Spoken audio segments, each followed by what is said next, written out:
বেশি করবা না, 12 কোটিতে গাছের গোড়া আসতে নানা দেবে, মামু বাড়ি দিল্লি গিয়ে পড়বা, বাংলার জমিনে জায়গা হবে না। সময় আসবে এমন ইন্দুরের গর্ত বাবারা পালাবার জন্য। আল্লামা সাঈদী বলতেন, আমাদেরকে বলো মৌলবাদী, আমরা হইলাম মৌলবাদী, তোমরা আগাবাদী।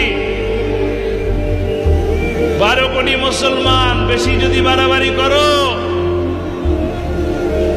গোড়া ধরে নাড়া দেব, যে পৌঁছাবে কোথায়? কথাটা বললাম এই কারণে, আল্লামা সাঈদী এমন একটা জায়গায় পৌঁছে গিয়েছিলেন কোরআনের কথা বলতে বলতে, যে তিনি দিল্লির কথা কেন বললেন?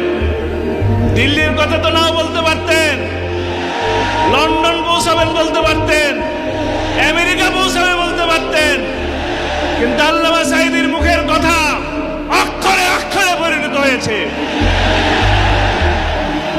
তিনি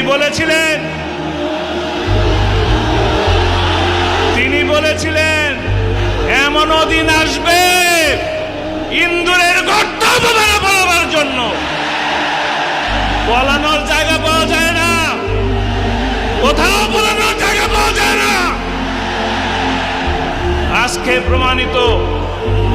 আজকে প্রমাণিত কোরআনের সাথে থাকলে সম্মান পাওয়া যায়।